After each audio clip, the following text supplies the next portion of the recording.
Movie की शुरुआत होती है एक विशाल रेगिस्तान को दिखाने से। तभी एक हेलीकॉप्टर में एक कपल इसी रेगिस्तान में लैंड करता है। इसमें आदमी का नाम रिचर्ड और जो लड़की थी उसका नाम जेनिफर था। दरअसल जेनिफर अपने बहुत ज्यादा अमीर बॉयफ्रेंड के साथ यहाँ पर एंजॉय करने के लिए आई है। रिचर्ड पहले से ही शादीशुदा होता है और ये बात जेनिफर को भी पता थी। वो बस उसके पैसों को देख कर के उसके साथ रिलेशनशिप में थी और पैसों के ही चक्कर में वो रिचर्ड के साथ एंजॉय करने के लिए यहाँ पर आई थी। अगली सुबह जेनिफर जब घर में इधर उधर घूम रही थी तभी अचानक से उसे दो आदमी दिखाई देते हैं जिनके हाथ में गन थी। ये दोनों रिचर्ड के साथी थे जिसमें एक का नाम स्टैनली और दूसरे का नाम दिमेत्री था। स्टैनली जब जेनिफर को देखता है तो उसकी खूबसूरती देख कर के उसकी नीयत खराब हो जाती है। जिन भी बहुत ज्यादा हॉट थी इसलिए स्टैनली का उसकी तरफ लगातार अट्रैक्शन बढ़ रहा था। रात को जब ये सभी लोग एक जगह पर बैठ कर के ड्रिंक कर रहे होते हैं तभी जेनिफर मोबाइल में गाना प्ले करके डांस करना शुरू कर देती है।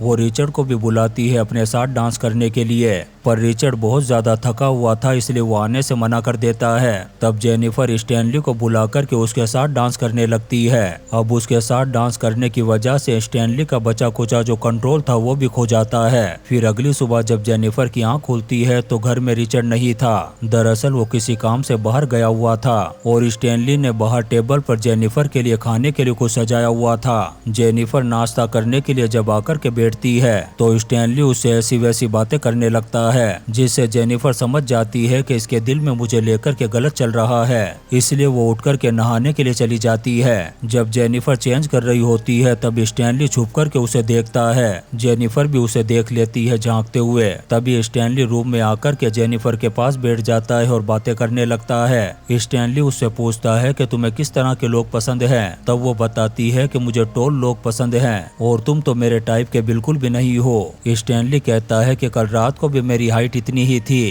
तब तो तुम मुझसे बहुत ज्यादा चिपक रही थी।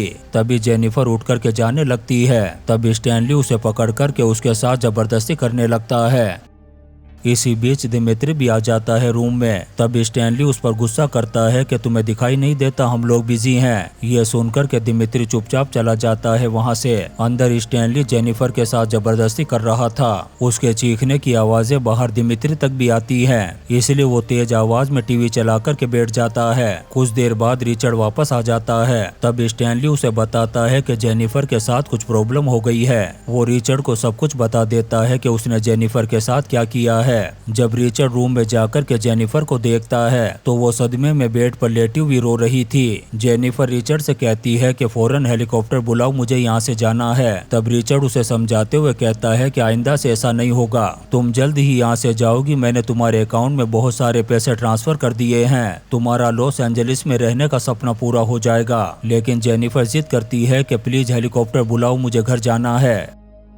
लेकिन रिचर्ड उसे अभी यहीं रुकने के लिए कहता है, पर जेनिफर बार बार जिद करती है जाने के लिए। यहाँ तक कि वो रिचर्ड को धमकी देती है कि अगर तुमने हेलीकॉप्टर नहीं बुलाया तो मैं तुम्हारी वाइफ को कॉल करके सारी सच्चाई बता दूंगी। इस बात से रिचर्ड को बहुत ज्यादा गुस्सा आ जाता है और वो एक जोरदार थप्पड़ लगा देता है जेनिफर को। वो उससे कहता है कि तुम्हें मेरी वाइफ को बीच में लाने की क्या जरूरत थी। फिर वो वहाँ से चला जाता है। अब जेनिफर मौका देख कर के वहाँ से भाग जाती है। तब रिचर्ड भी उसे देख लेता है और उसका पीछा करने लगता है। स्टैनली और दिमेत्री जब देखते हैं कि वो दोनों भाग रहे हैं तब वो दोनों भी उनका पीछा करने लगते हैं। जेनिफर भी बगैर सोचे समझे सीधा भागती जा रही थी। उसे इस बात का अंदाजा भी नहीं था कि आगे रास्ता है भी या नहीं, वो बस भागती जा रही थी। भागते भागते वो एक खाई के पास पहुंच जाती है। रिचर्ड उसे कहता है कि आगे मत बढ़ना, नहीं तो नीचे गिर जाओगी।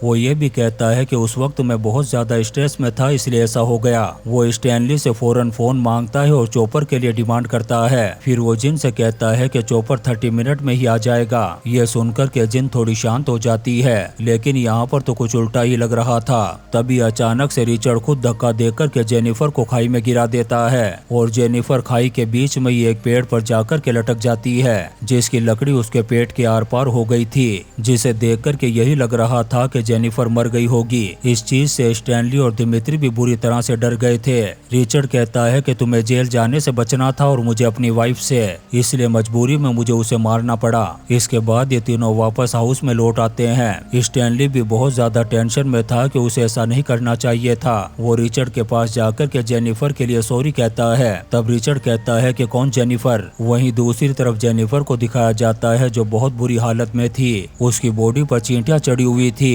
और खून की तो मानो नदी बह रही हो। तभी अचानक से वो हरकत करने लगती है।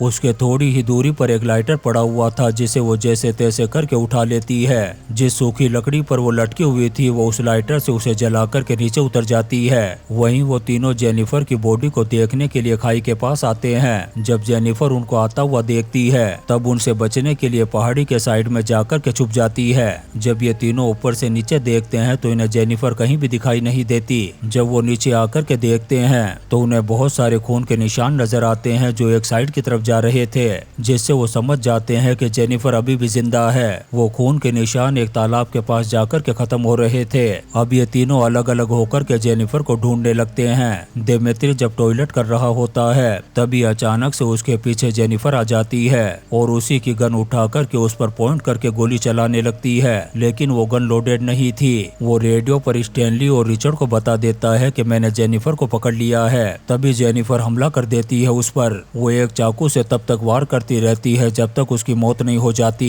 इसके बाद जेनिफर उसकी गाड़ी और गन लेकर के निकल जाती है यहाँ से। वो सीधा एक गुफा में जाकर के आग जलाती है और रिलैक्स करती है। जेनिफर को बहुत ज्यादा दर्द भी हो रहा था क्योंकि एक लकड़ी का टुकड़ा अभी भी उसके पेट के आर पार था। जेनिफर के पास ड्रग्स का एक पाउच था जो रिचर्ड ने दिया था संभाल करके रखने के लिए। जेनिफर दर्द से बचने के लिए उसी ड्रग को निकालती है और खा लेती है। और ये जो ड्रग था ये बहुत ज्यादा पावरफुल और स्ट्रॉन्ग था। ड्रग को खाने के बाद जेनिफर की हालत अजीब तरह की हो जाती है। उसे नाचने की, म्यूजिक की और चिल्लाने की आवाजें सब सुनाई दे रही थी। इसके बाद वो एक चाकू को गर्म करती है और अपने पेट में कट लगा करके लकड़ी के उस टुकड़े को बाहर निकाल लेती है। जब उस जगह से खून आने लगता है तो एक कैन के टुकड़े को गर्म करके अपने जख्म पर लगा लेती है। ड्रग के नशे की वजह से उसे दर्द भी महसूस नहीं हो रहा था। उधर उन दोनों को अभी तक दिमित्री के मरने का पता नहीं था।